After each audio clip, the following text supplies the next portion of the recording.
Welcome, everyone. Here is the Scott Snyder. Hey! We're going to mic you up real quick. Yeah, sure. I didn't know you were going to come in here with I didn't know that big either, old beer. but I'm happy. Yeah. You don't have right Dark Knight's metal and then come in with a water. Exactly. Right? In Mexico, Greg and I went to a con, and a fan brought us homebrewed beer that was all designed to look like the different Dark Knights of metal. So each bottle had like their symbol on it and all of this, and the beer was so good. It was terrible because I was like, I don't want to drink it because I want to save it, but it was too good, so we drank it. Yeah. And we had just empty bottles, Dark Knights. That's pretty cool. Speaking of that, there's something after, I believe, the last night that you and Greg are going to work on. What is that? Yeah, see, all right, we're already into spoilers. Are you allowed to talk about it, or? No, but it's okay. We're like far away from the office, so I already got into trouble. I feel like at my line, I was like, "And next, don't tell anybody." But it's like talking about everything. But so right now, Greg and I are working on Last Night on Earth, which is our last Batman story. We're really proud. Thank you. We're really proud of it. It's a story that I thought of back when we were doing 0 Year.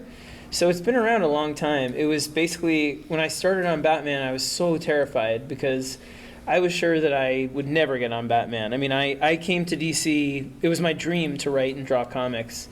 But when I got to DC and I finally broke in, I was just doing the backup on Detective. And I was only supposed to do a few issues. And then Paul Dini, who was doing the feature and some of the backup stuff, left to do another project, and they didn't know what to do, so they were just like, do you want to take the whole thing and do backups and features? And I was like, yes, I do, even though the next day I was so scared. I remember telling my wife, like, maybe I'll just call in sick for the whole year. But so I had done Black Mirror, which was a lot of fun because it was Dick Grayson, and Dick Grayson like wears his heart on his sleeve, so the fact that he's always scared and excited to be Batman was great for me because I was scared and excited to write Batman, so we got along great, you know. And then Bruce came along back with Court of Owls, and I was really terrified to do it. And at that point, while I was writing that, I bumped into Grant Morrison at San Diego Comic-Con, and he was sort of like, what's the matter? And I won't do his accent because it always sounds all wrong. I used to think I was really good at it, and then someone was like, are you doing a Jamaican accent? And I was like, it's Scottish. It's Scottish. But he was great, and he's been a real mentor in different ways that when I've seen him periodically, and especially with metal, but he told me at that time, he said, if you really want to feel comfortable on Batman, you have to have a death and a origin story for your version.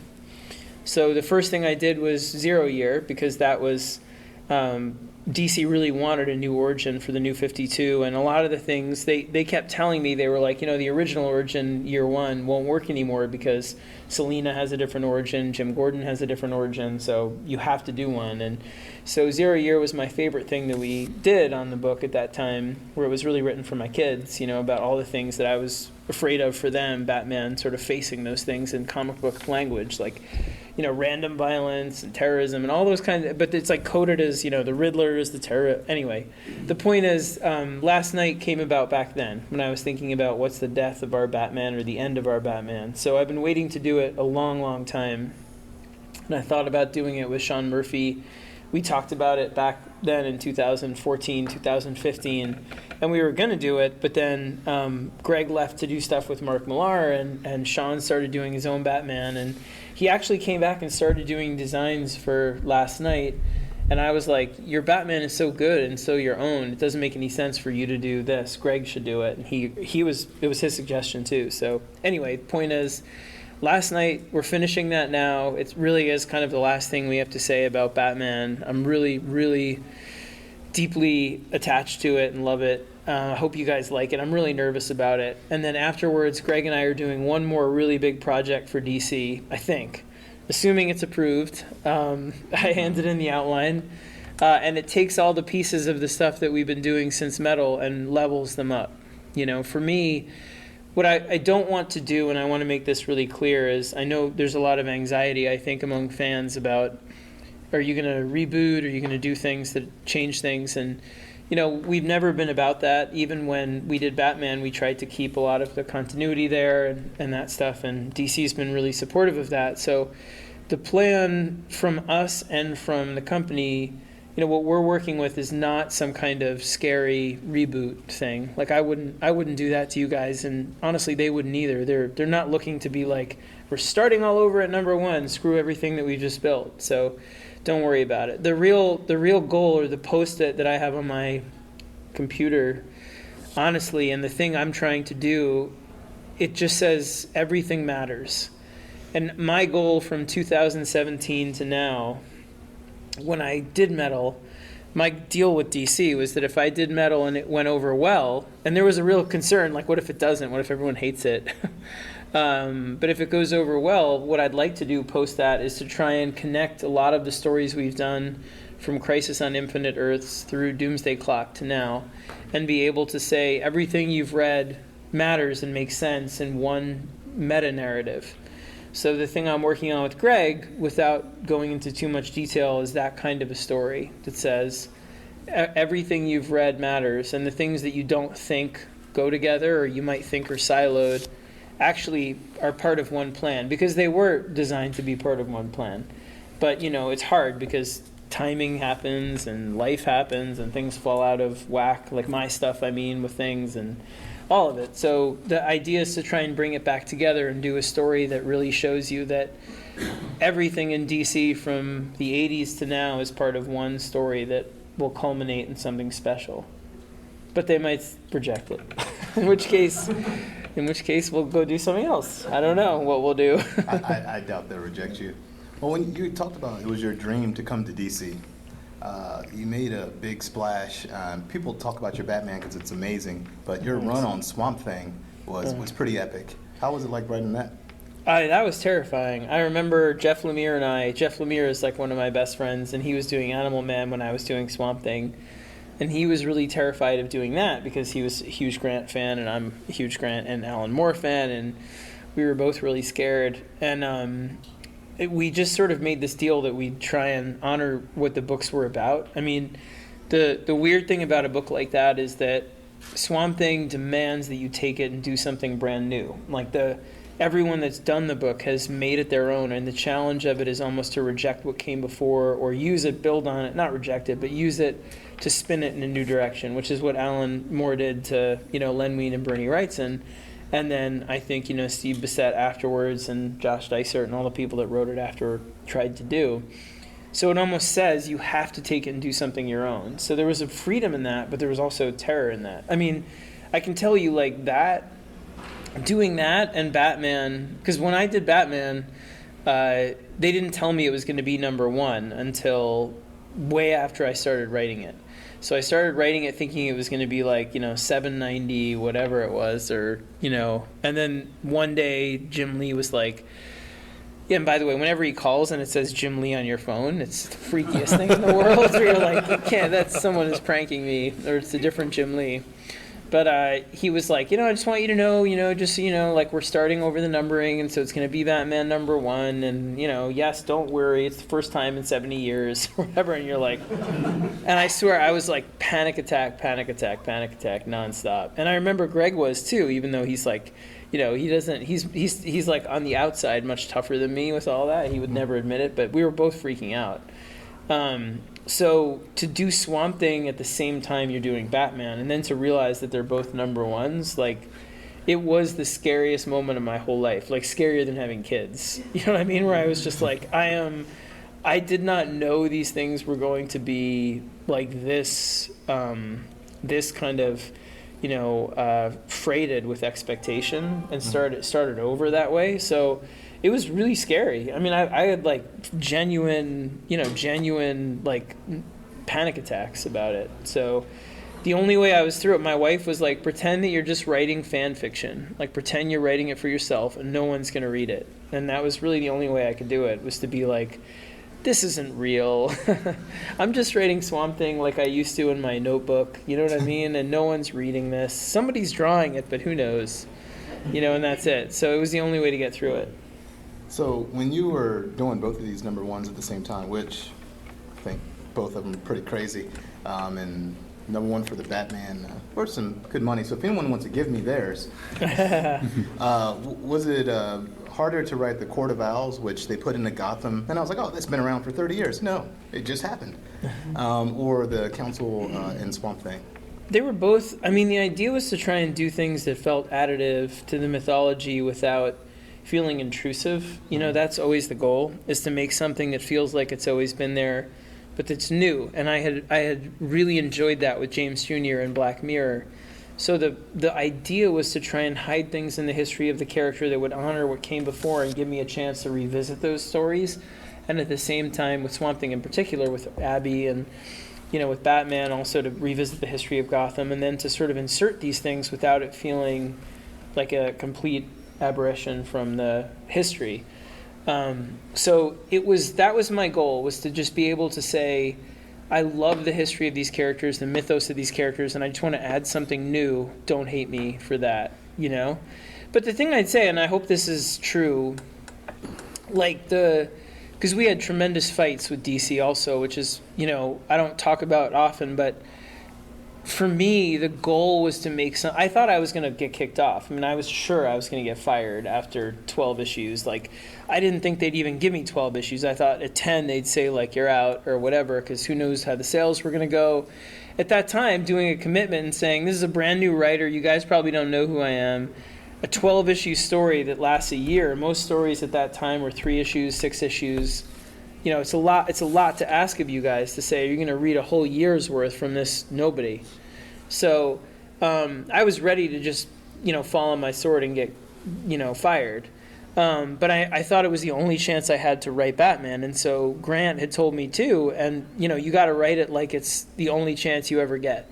And that's what I tell my students all the time, is that you have to write every arc as though it's the only chance you ever will get to write this character, hands down, no matter if you've done it 10 times or 1 time.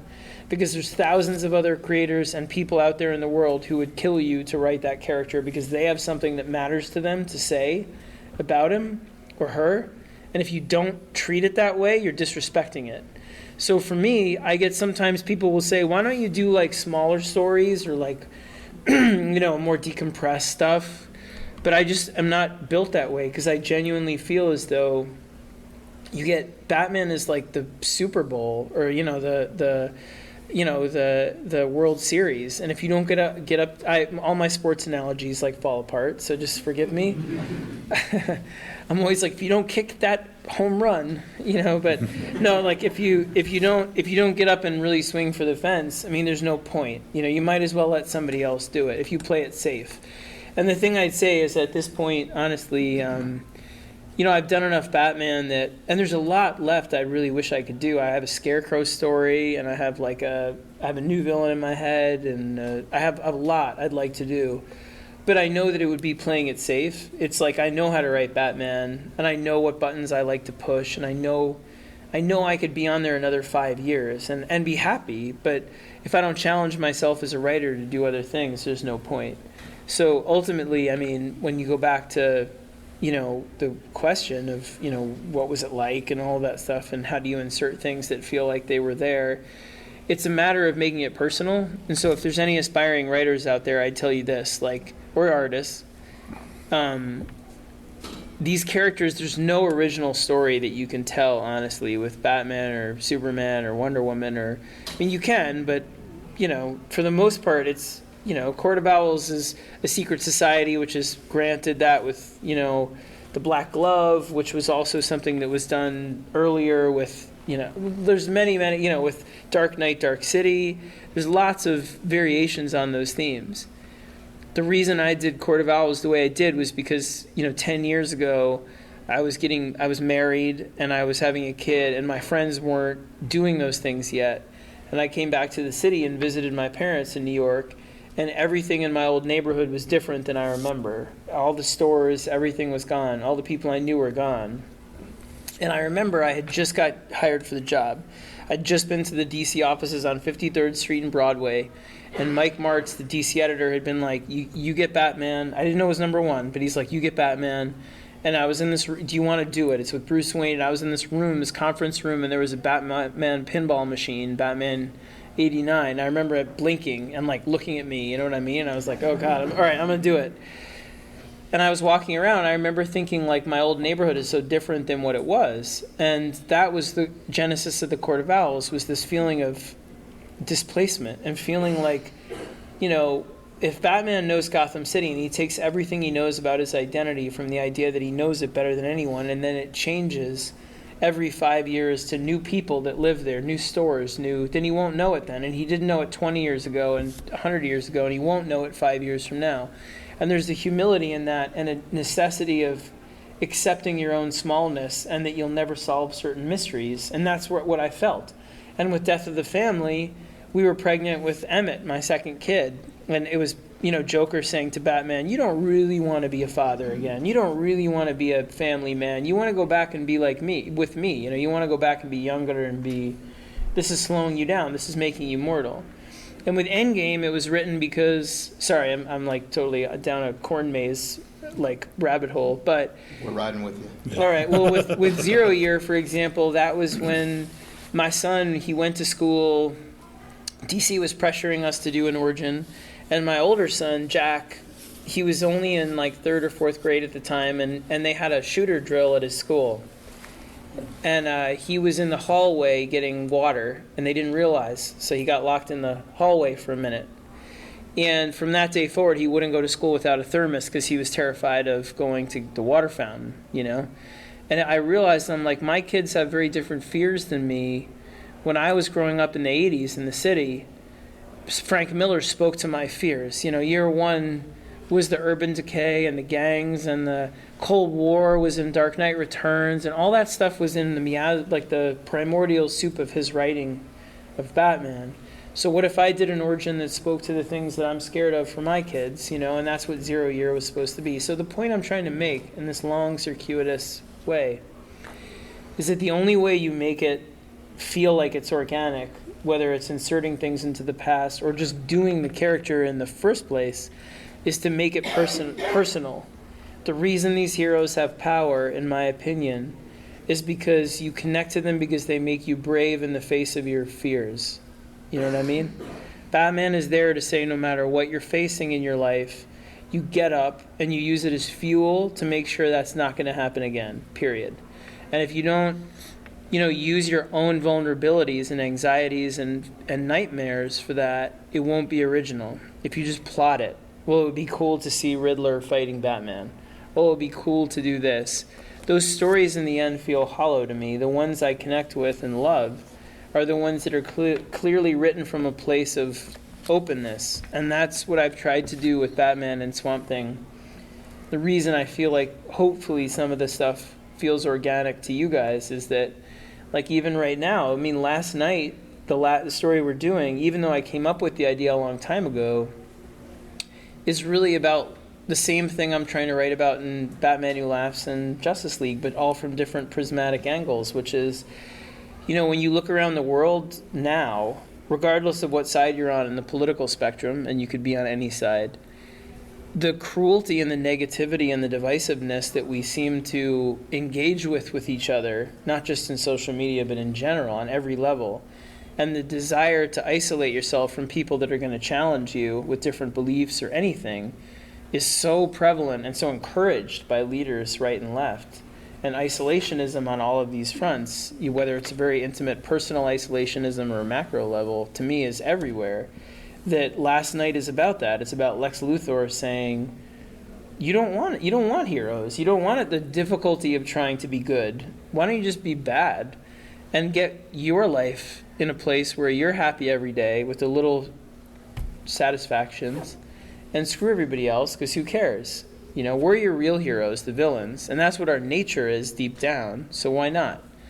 And so that's Justice League and Batman Who Laughs as well, and different angles on that idea. So what I'm trying to say is, if you want to write comics, in my opinion, the only way to do it with characters that are 80 years old, 70 years old, 75 years old, is to be able to put your own fears on the page and say, what am I afraid of for my children or myself? What am I afraid about what am I afraid I am deep down? Am I a bad person because of this? You know, is the world this way? Am I terrified of this? And if you don't do that, it will never be original. But it's scary because you have to open yourself up to be like, does anyone feel the way I feel about these things? So that's how you go about, in my opinion, creating something that hopefully feels organically inserted into the mythos, because the great, in my opinion, writers on all these characters did that.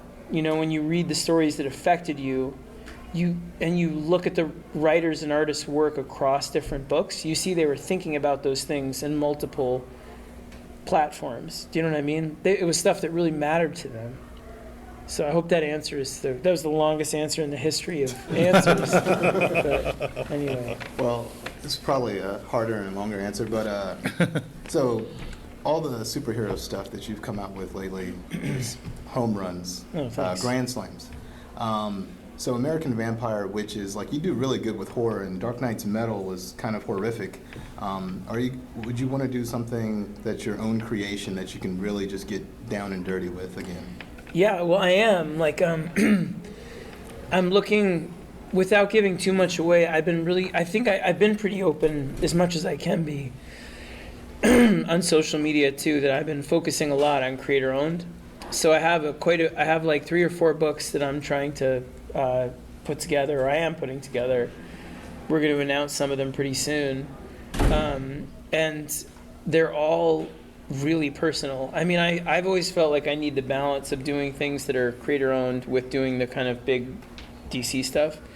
The challenge of the DC stuff is that, like I said, it's about making something personal within the cipher of these characters that everybody knows and loves. So you're trying to say to people, I know you already love Batman, like, I have something to say through this character, hope you like it. Creator owned is like, I know you kind of are okay with me, like, you're going to come over and look at it because I'm doing the book, but I have to build the whole world, like build Batman and the mythos for you. So they're inverted muscles, like it's a total inverted project, you know what I mean? So I've always loved doing both at the same time. And right now, because what Greg and I are working on for DC is so, it's just so big, you know, doing a story where it's kind of the history of the DCU mattering in a way that makes you guys feel rewarded for being fans and reading, because that's my goal. Like, that's the goal, is to make you feel like what you've read over the last few years, but even the last like 10 to 30 years matters now, like that it's all active and energized and important.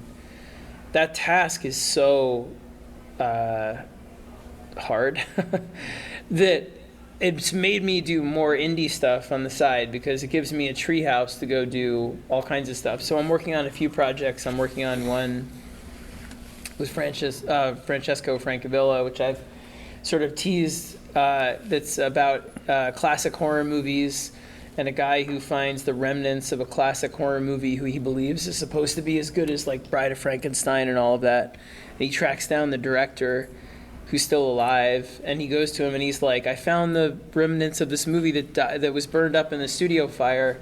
What happened? And he's like, oh, it's simple. The monster in the movie is real, and he's here in this building, and he's going to kill us tonight. And that's the beginning, and it intercuts between like black and white movie footage that Francesco drew and the color interview between this guy and the main character and the director, who's like 100 years old in this hospice. And his son is with him, the main character, and as he's waiting for his dad to finish, like looking at his phone, all the old people start acting really weird in the hospice. It's really fun. It's super creepy. That one I'm working on, and then I'm working on one with, I'm not supposed to say, so I won't, but I'm working on two other ones. I'm working on 2 other ones, one with a DC artist who I work with quite a bit, and then one with a guy who I've never worked with, but I'm good friends with, and then Greg and I talk a lot. We have a couple creator-owned projects we really want to do. So he wants to finish the Creech, which we're gonna do. Awesome. But also, yeah, he has the whole. I'm a huge fan of the Creech. Yeah, he has the whole ending planned out. But we also have 2 creator-owned projects that we've been talking about a long time. So I kind of see it as almost like the biggest DC stuff I've done, but I need to balance it with the most and biggest creator-owned stuff, like Undiscovered Country, and then my own stuff that I'm doing solo also. So I'm doing another thing with Jock in addition to Wytches. And we're bringing back American Vampire in 2020 for the anniversary. It's the 10th anniversary, which I can't believe. But we're bringing that back. It takes place in 1976. I'm spoiling everything.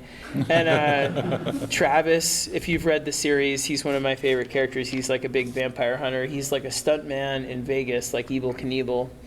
And Pearl is hunting Skinner, who's disappeared off the map. And it's a lot of fun. It's all planned out and basically written. So we're gonna start it in January, and then hopefully it'll come out in the summer or the fall, because we're doing it as a volume of like 8 issues at once.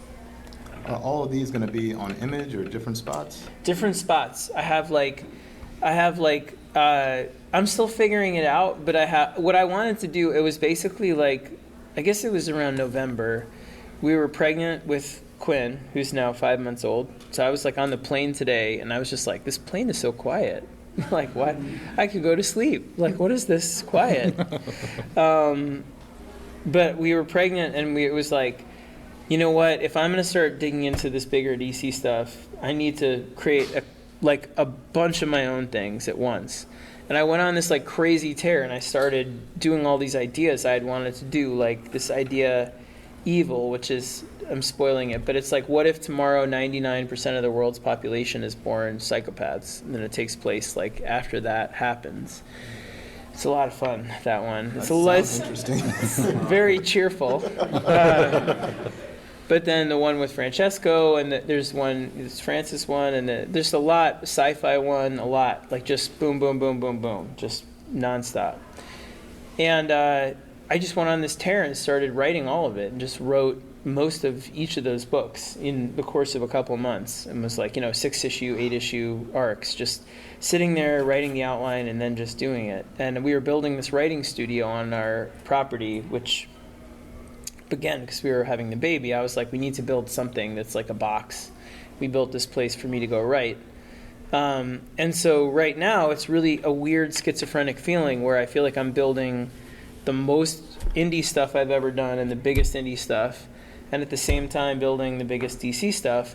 And I do have an idea of doing a couple things at DC indie as well, but I also have a lot of things that I think might be better served, or at least a handful of things that would be better served to do in more independent ways as well. So my hope is to balance all of it and do some stuff with DC that I think would fit there, and be the kind of stuff that they would really respond to, and then do stuff on my own that's really free of it. And they seem to understand. I mean, I remember the first time when I did Wytches, and I went to Jim and Dan, and I was just like, I work here every day. I just need a country house, you know what I mean? Or like a place on the weekends. I go like a cabin, not like a country house. I don't know what that is. Like meaning like a cabin, or just some place I go myself. And they're like, well, we could have a cabin here. You can go. I'm like, I don't need a cabin with you guys in it. You know what I mean? Like, I need to get away from you. No offense, just to have a place to go where I'm not overseen by the same people. Mm-hmm. So that's where I am right now. Is I feel really excited. I feel the stuff. I believe in the stuff I'm doing for DC, and I believe in the stuff I'm doing for myself. And some of it might wind up at DC, and I think quite a bit of it will wind up at Image, and we'll just see how it goes. You know what I mean? I'm just playing it by ear. I just decided to make all of it without even knowing where the hell it's going to go. So that's and then ask the artist. Be like, where do you want to go? Do you want to crowdfund it? Do you want to go to Image? Do you want to go to DC? But just make things that you love. Like, make things you care about. I'm doing one that's like about a mine in the 1890s, and all these people died in this mine collapse, and then all of a sudden they're suddenly seem to be alive in a detritus, and they're pulled out, and it's a Western horror, and I love it. And it's just like, it's about things that matter to me, and I just want to do it and not worry about where it's going to go and how much money I'm going to make, or just any have of fun it. with it. Yeah, I mean, that's the thing. Like, I feel like that's the goal of coming here as well, and being here, is that, sorry if I'm talking too much, but like being at DC that long and being in charge of things like, a lot of the pieces right now with Justice League and with Metal and with New Justice and with You're the Villain and that, I love it. It's the dream. It's a dream. I love looking at it and being like, how do we do something with Dick or Wally, or how do we put these characters where we think they should be? It's great. But I also feel like that engenders a need on the other side to be like, how do I make things that are totally free of anything, that are just mine, you know?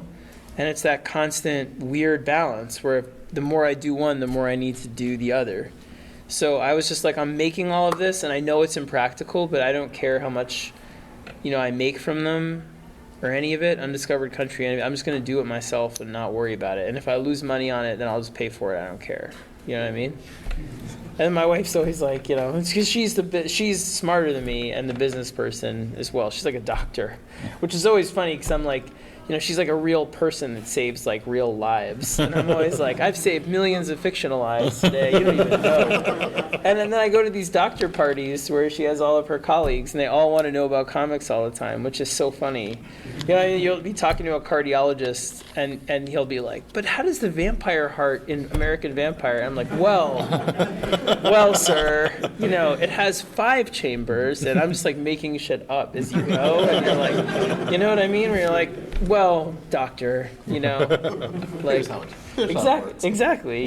Let me break it down to simple terms for you, doctor. I know, exactly. I'm like, again, well, if we have to go over it again, but you know. So if we may, Undiscovered Country is coming out next month. Yeah, November 6th. Can we have a little peek behind the curtain? Or the wall, I should say, since it's going to be a massive wall. Yeah, sure. Well, so Charles Sewell and I have been friends for a while. We became friends when I handed Swamp Thing to him in like 2012 or 13. And we just got along. And he had a daughter who's my older son's age. And we just got together with our wives and our kids and when we were doing this. And the kids got along great. And so we started hanging out. And we started going for runs together at cons, because it was my way of like getting my head out of the space of, you know, what do I have to do at this con to promote XYZ. And this is a while ago. Like now I'm much more loose about it, where I feel like I go to a con to just enjoy it and connect with fans. But at that time, when you're building a career, a lot of it is also like you are there for that, but you're there also to promote stuff that you think is gonna help you, you know. So what interviews do I need to do? What retailers do I need to speak to? So we would go for these runs that like just got us our heads out of the game.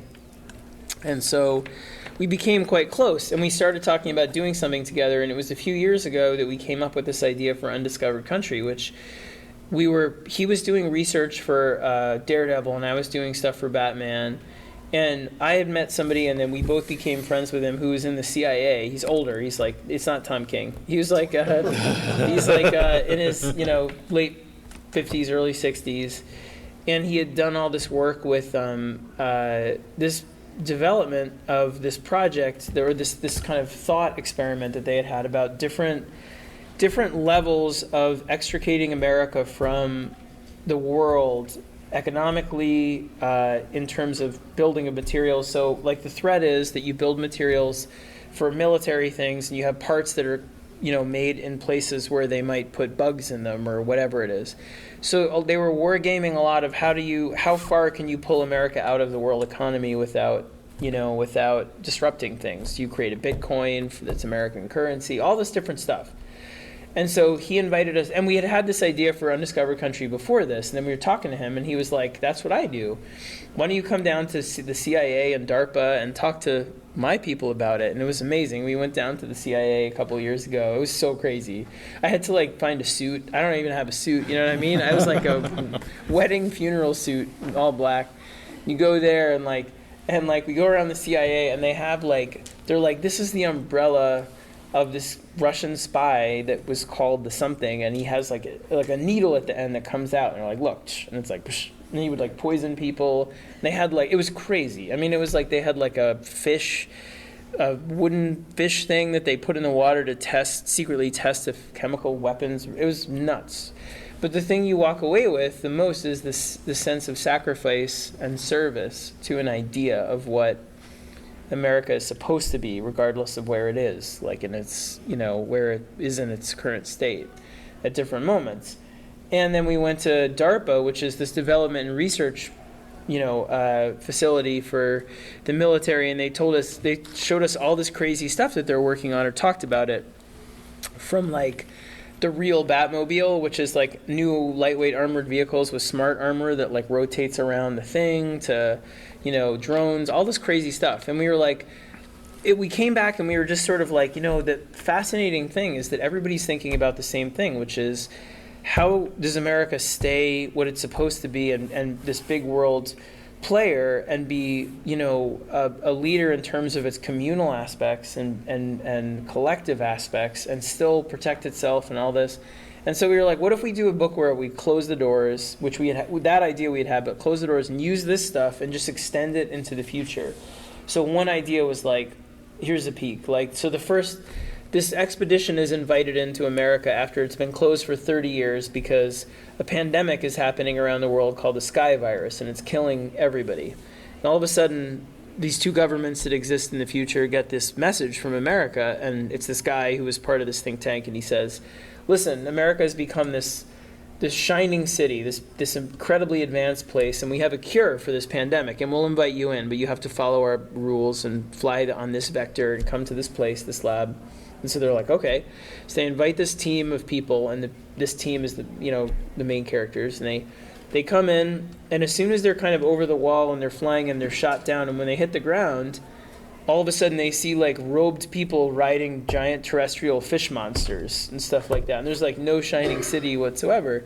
And those fish monsters come from one of the things we heard about at DARPA, which are these bacteria-resistant fish that are designed in case there's a chemical weapon. So the point I'm trying to make, again, without looping too much around, is that I love the book because it's an argument against isolationism, not in a political way. It's not necessarily overtly about anything like immigration or whatever. I have strong feelings about those things, and I'm, politically active in my life, and it touches on those, but it's not that. It's about the larger problem of the way in which we isolate ourselves from anything that challenges us, the same way we were saying about, Batman and that. I mean, last night and those things, where, the feeling that you could withdraw from everything and just insulate yourself in things that you just want to see and believe and not be challenged by the more systemic, entrenched issues in the world, regardless of where you fall on how to handle those things, is scary to me that my kids could do that. And so this book is very much an argument against the idea of isolating ourselves from each other. Not, one argument against another, but isolating ourselves from each other because it's going to take every different viewpoint, every different kind of, demographic to try and fix the things that are facing us right now. We're going to have to find a way not to be so divided and so entrenched in our positions to be able to approach problems that are looming and huge. So the book is personal, and yet it's also like Land of the Lost meets Lewis and Clark, where it's like the second zone, they go through these different zones. The country has been divided into these bizarre, almost like a spiral of different biomes, like 10 different biomes, and each one is like a snowy wasteland with mammoths, and one is like a super futuristic, I'm just ruining everything again, but like sci-fi 2001 kind of, redwood forest that's all white trees with these weird blue and red wires running through them. It's really fun. It's visually out of control. And Camo, the artist, is just doing great things with it. So I'm really proud of it. Again, it's one of those books that's like a golden egg idea where you're like, this is personal and matters to me, but it also allows for this giant Spielbergian, over-the-top, epic action and adventure. So it's that. It's not one of those books that's like, we don't want you to read it and feel like it's making any kind of argument. The only argument that's clear, I think, from the beginning is that alone, we're going to fail. Each of us alone, if we don't get together and find some form of collectivism, everything's going to go to hell. And that's kind of the book. And just some questions? Yeah, sure. All right. Open it up for questions. Anybody have any? So you have this knack for making things so big and topping that and topping that. So like, with Barbados and now with like Perpetua, do you ever get told no? Like, how do you come up with these big ideas? And if they're too big, does DC say no, or like what's the process for that? He asked if I ever get told no because the ideas get bigger and bigger. Not really, not anymore. I mean, like I used to get told no more. I mean, I got told no. I mean, yeah, I do get told no. What happens is like this, like I'll pitch something like Metal. Metal was like a huge fight, okay? Because this is like talking off the cuff. It's not like anyone's recording or anything, but like Metal, like I pitched Metal, and DC was receptive, but was also like, this is too, it's like too big and too out there at that time, and they wanted to break it into different events or wanted to call it different things and wanted to tone it down. And that's the moment when you have to really stand up for what you believe in and be willing to walk away if you don't think that what they're pitching you in return is going to be as good. So for me, I think I've made a career almost like, I think about Court of Owls, and this is again talking like way off the cuff. But with Court of Owls, the last issue, it was my first big thing, obviously. I'm not anybody like I am now, and not that I'm so big now, but now I have more leverage. Like, I have more sway. Do you know what I mean? Like, I could say, well, I'm going to do my own stuff, or I'm going to go to Marvel, or I'm going to, you know what I mean? Back then, I couldn't say that. The last issue of Court of Owls, there was an argument with people at Warner Brothers that Batman, not knowing the answer to whether or not Thomas Wayne Lincoln March was his brother would make him a worse detective. So the order came down at the last minute to say you should change it and make it so that he solves that case. And I had already written it, and it was out the door, and they were pulling it back from the printer to ask that, can you do that? And I remember like thinking about it at that moment, and a couple of my friends saying, this is like the moment if you say no and you refuse that, they're going to fire you. You know what I mean? Like, because you have to do that. It's Warner Brothers. It's not DC. It's not even your editor. And I said to them, you know, that's okay. You know, so I said, I remember fighting with them and saying, if you guys want to change the ending, that's okay. But then I want to go out and say I didn't write the ending, you know? And issue 12 is not by me. I didn't do it then. And they're like, well, you know, what are you going to do? And I'm like, I'm just going to say that. I'm just going to say that. You know, and not to be a dick. I just think that sometimes you have to be able to say, we agreed on this thing. This is what it's about for me. It matters to me. And if you change that, I can't deal with it. If you change any other like flexible things along the way, I can deal with it. But when it comes down to being told no initially, I'm very responsive. So if you say no to me, Court of Owls, you can't not solve something when I'm pitching it. I'll find another way to get to where I want. But if you agree to the story and then we're 11 issues in and then you decide no, then I'm not going to listen. Do you know what I mean? And the same thing with Metal. If you agree and then we're doing it and then you say we don't want to do it, that's when I'm going to be like, well, then that's when it gets like nuclear fight. So I try and operate that way. So like right now, for example, with some of the stuff I'm developing with DC, we're in the like nascent phase. So if they have ideas, if I have things I don't agree with, we just talk it through and, you know, we figure a solution. But once we agree on a solution, to me, and then once it's being written and drawn based on that agreement, that's when if they try and change something that's flexible, I'm like, yeah, no big deal if you want this character instead of that. But if it's something about the meaning of the story, then that's when I feel like you have to be willing to say, well, then I'm going to quit, or I'm going to, you know, or not. It's up to you, meaning whoever you are out there, being a writer or an artist. But I would just say that, you know, for me at least, that's been my compass in whatever way that makes sense. You know, like, if you're going to put basically this, my relationship is to you guys and the work, meaning I'm putting stuff out there because I want to connect with you and say, this story matters to me. It's about something that I stay up at night thinking about and I'm scared of or I'm hopeful about. If that meaning changes, there's no point in doing the story, and I'm breaking a trust with you, and I'm doing it for the money, and I'm doing bullshit. And if that's really what you're asking me to do, I'm not going to do it. And I'd rather go back and write books, or I'd rather go back and do my own stuff. Now I have other options. But even at that time, that's not what I'm going to do.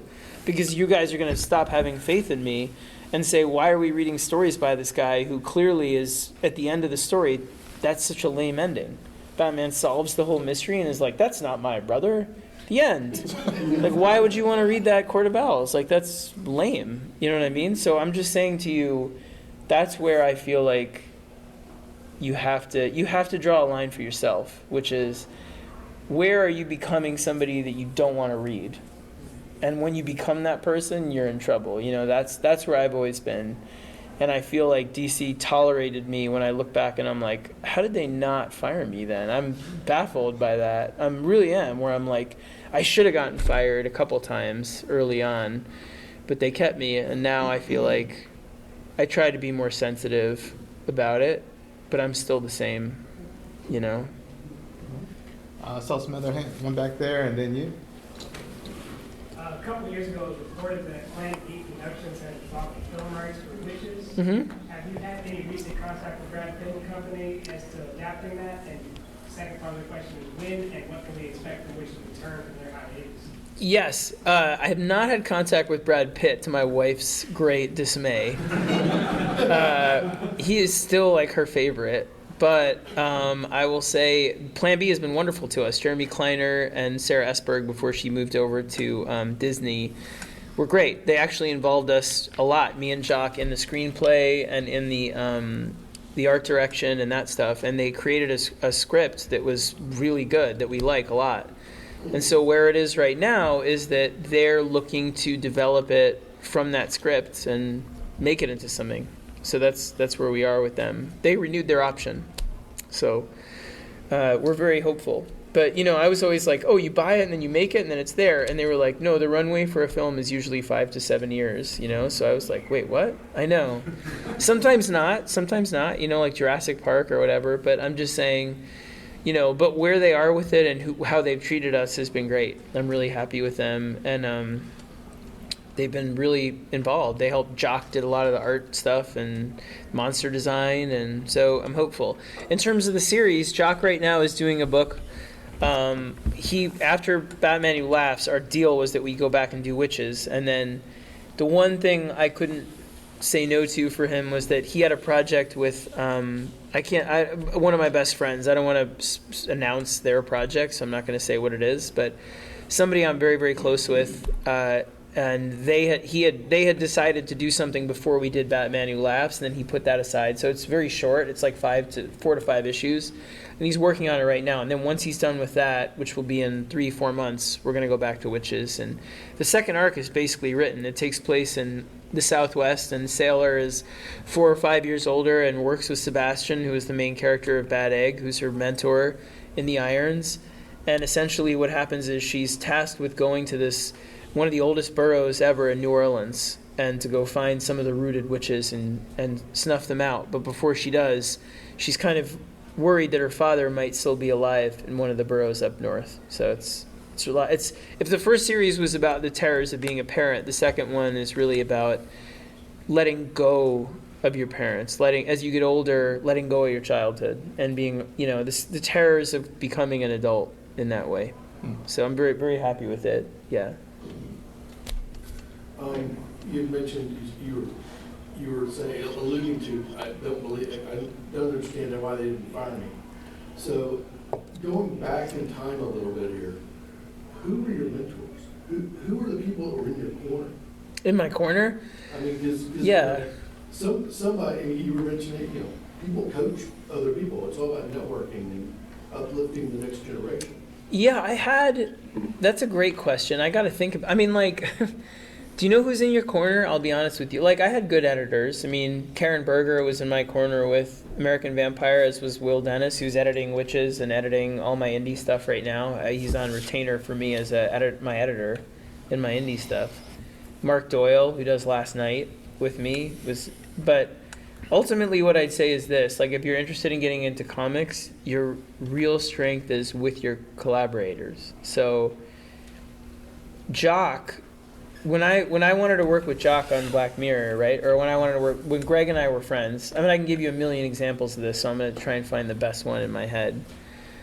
When we did issue 5 of Batman, when the book turned around, you know, that was the first time also. I had always written full script, and Greg was like, if you give me a little more room and write more outline, you know, I'll give you better stuff. And I was like, what are you talking about? This is all important stuff. And so, you know, he was like, well, just give me the important parts of the script. And I'm like, they're all important. What are you talking about? And we didn't get along at all at first. And when we hit issue 5 I was like, all right, this maze, this labyrinth, let me see what he does if I give him more room. And he came up with this idea to turn the book. And I was like, that's so smart and great. I gotta give this guy way more room.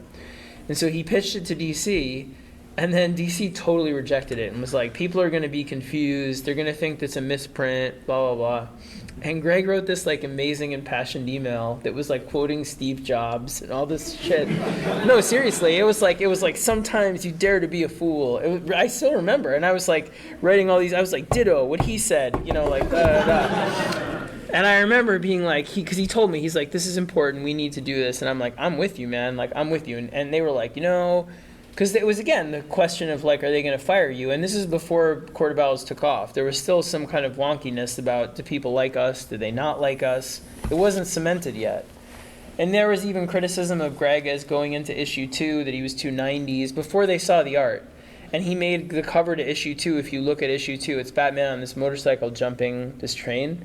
In the corner, there's a memorabilia store, and it said 90s memorabilia. And he did that he was like, that's the middle finger to all those people that think I'm from the 90s. Batman's jumping over that shit. And I was like, yeah. So I was like, I like this guy. And then, so with DC, when we both locked arms with the inker too and the colorist, FCO and John, and we were all like, we believe in this, or, you know, you got to listen to us or we're not going to do the book. Then they listened and let us do it, you know, and then now they're like, oh, it's great or whatever. The funniest part of that story, though, is that then we got the PDF for the book for 5, and I got it and I'm reading it and it's scrolling, and the book turns around and I'm like, God, they're such wimps. Like, look, it's so easy. Like, who's gonna think it's a misprint? It's fine. And then I got the print version in the mail, and I didn't realize you had to turn the book and read it backwards at a time. And I'm like, oh my God, there's a misprint in this book. And I swear, I was like, oh my God, there's a misprint. And then I finally realized it was what we had planned. So I wrote online, I was like, whatever you read in Batman 5 is deliberate. And then Greg called me within 30 seconds, and he's like, don't be an asshole, take that down. If they don't get it, they don't get it. And if they get it, they get it. And I'm like, fine. I'm like, delete tweet. And then literally, I swear to you, the same day, like an hour later, he got his comps, and he goes on Twitter and he's like, there's a goddamn misprint in Batman 5. And I called him and I was like, it's the same thing I was talking about, dude. And he's like, oh, sorry, delete. And it was so funny because we both were like, we saw it and we were like, oh man, they were right. This is like crazy, but we loved it. And we were like, oh, this. He was like, it's even better this way because, you know, but the point is, like, who's in your corner? You have good editors. Like, I had really good editors, but ultimately, you've got to have a creative vision you believe in. And if you don't lock arms with the team you're with, you're in trouble. You know what I mean? Like, you gotta. Jock and me and Francesco were that way on Black Mirror. Greg and me and John and FCO were that way on Batman and Last Night. Justice League, I'm like that with Jorge and, you know, and James Tynan and all of that. Like, every book, Yannick helped me fight to keep Swamp Thing out of the book for a while with that. Like, you have to be a team. You got to be friends and creators first. So I'd say that. All right. And then one final thing, I'll be greedy. So you're a big Elvis fan, right? I am, yeah. Woo! So I know you'll enjoy your time here in Memphis. When you were writing metal, were there any metal bands that you were listening to? Oh, yeah. Well, Greg, I mean, I always like metal, but I like 80s metal. I was like, you know, Iron Maiden and all that stuff, like Evil Ernie and, like, you know, that whole like era and the whole art of it. And then Greg turned me on to like Gojira and Mastodon and all these bands now that were like, you know, I already had like, you know, Pantera and all that stuff then, but he was like all this great stuff now, even crazy stuff like Baby Metal and whatever. I was like, oh, it's great.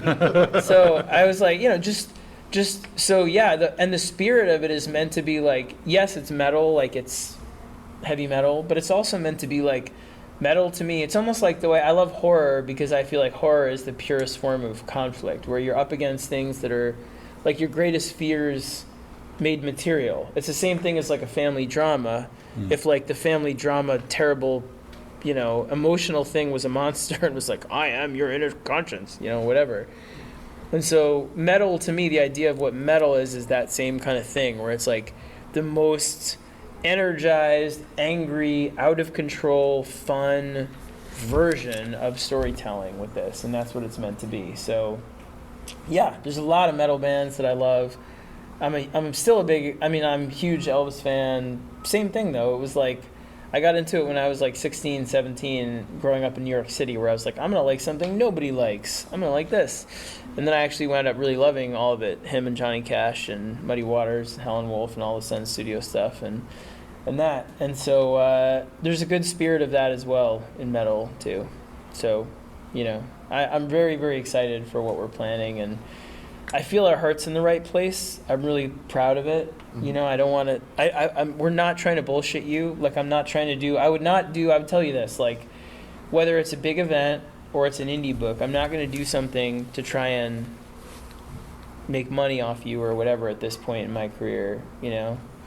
I honestly have a lot of reservations about a lot of that at this point, where it's more about just wanting badly to make my best stuff, wanting to make stuff that connects, that's about things that matter to me, and not caring about that. Because this is the truth. Like, the reason I was like, I don't care if I get fired, there was a period, and then I'll shut up, there was a period when I started on Batman where I was looking to get fired. That's the truth. I mean, I was like out of control. I mean, I was yelling at editors. I didn't care, because the pressure was a lot, and I just didn't. I didn't want it. I didn't want to be this big success, like spotlight stage.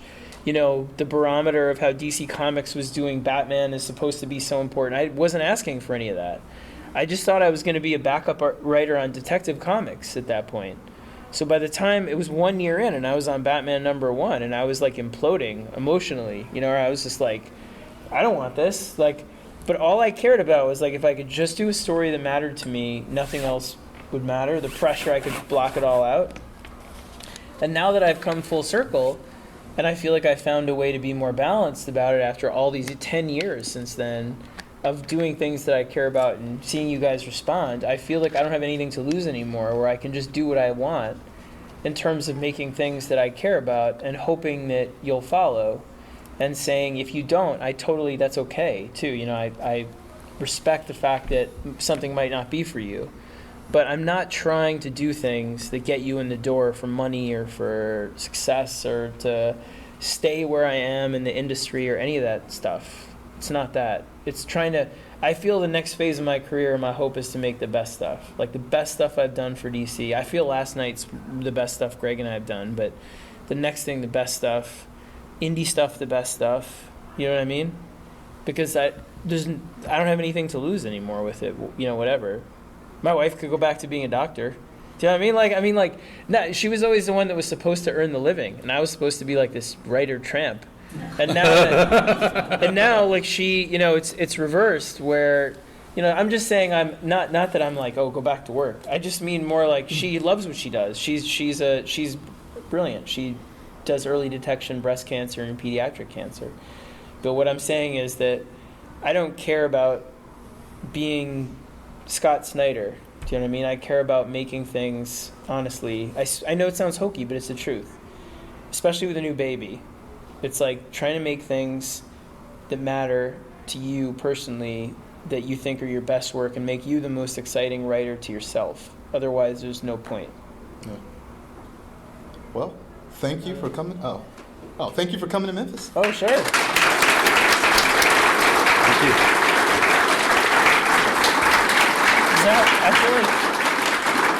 I feel like that was like a therapy session where I'm like on the couch. We are here for you. If you want to come back next year. I'd love to. We'd love to have you back. This has been amazing already, but yeah.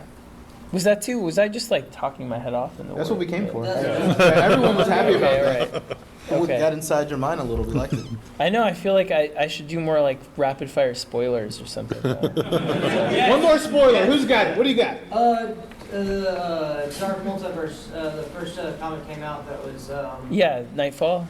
yes, are you writing all of those, or just writing the first one and then multiple people write those? No, I was just overseeing the first one. So the others are really let everybody else do it. What else? Like super rapid fire. Another spoiler. Who wants one? Who you're gonna write for Marvel? When you go to Marvel? If I went to Marvel, I have a story. I have multiple ideas, but the biggest ones are for Cap. I have an idea for Captain America. I have one for Wolverine that I'd like to do with Greg, and then I have one for Hulk called Hulk Smash Everything, and it's all about like the origins of the bomb that made him and everything, and it's really big. So those are the three. I mean, I like Spider-Man too. I do Spider-Man, but Captain America, Ghost Rider, Wolverine are my 3 probably, and Hulk 4. Just personally, as a Luke Cage fan, we need a good writer. Oh. You look like you wanted to say something. I like to ask this question occasionally. You might have a good answer, it might be boring, but a lot of people write in, emails, letters, but occasionally you'll have somebody that will send a writer or an artist something in the mail. What's the strangest thing you've ever gotten in the mail? Oh, in the mail? Yeah. Oh, the strangest thing I've ever gotten in the mail, I got a cutting board from somebody, I don't know how they got my address, that was cut out of wood, shaped like a bat. And it didn't really have any explanation as to who they were or whatever, but it was pretty awesome. It was just like a cutting board shaped like a bat. That was it. Anything else quick I can answer? Questions. Okay, so have you heard Mark Bernardin's version of what he would do with Court of Owls mixed with Batman Beyond at all? No, but I love Batman Beyond. What would you do if, for you, if they came to you like, hey, we want to use Court of Owls, like, as a version for a movie? Would you be involved in that anyway, or would they just take what you do? Or if they did, how would you feel about it? Well, they have the right to take anything that I've made for DC and do whatever they want without my involvement. That's part of the contract with DC. You have equity in it, so I get paid for it. Like when they're on Gotham, I get paid for that, or in a video game or anything they're in, you get paid, animated stuff. But you don't have any access to it creatively unless they invite you in. So I've sort of made my peace with the idea that anything they want to do, I'm excited to see translated into a new version. But if they asked me to be a part of it, which now there's a little bit more of that going on, I would love to do that. I mean, I'd love to be able to consult on video game or on a movie if they used any of our characters or our storylines. So it'd be a lot. That's been a thing with the video game thing. People are thinking that the next game they're doing, the Arkham series, is going to be a Court of Owls type of idea. At least that's I know. That would be nice. So, That would be fun. Know anything about that, by the way? Just wondering. That's the real spoiler. I don't know what I'm supposed to say or what I can't say. All I can say is, I would just say that Warner Brother Games have been really nice about involving me in the process of developing, inviting me out to California to look at some of the material for the game, and it looked awesome. That's all I can say about it. Was You it- know what I mean? Was it Rocksteady Studios still No, it was involved? Warner Brothers Montreal. Okay. So it was, yeah, yeah. they're the ones that make the Arkham games. Okay. Yeah. And the last thing as we close up, one of the local artists Oh, nice. Stone did Ninja. this. We wanted you to have that. That's awesome. Nice. Stone Ninja. All about it. Sounds great. And listen, thank you guys so much. This kind of thing is what I really miss. Like I go to a lot of the bigger cons for DC and to promote the image books and that stuff, and they're fun, but they're also they're not as personal. And to be able to get to talk to you guys, at the table, and to do this kind of panel where you can be a little bit more open and just answer questions more, more thoroughly means a lot. So I really appreciate you having me, and I hope to come back again soon. So thanks. Thank you.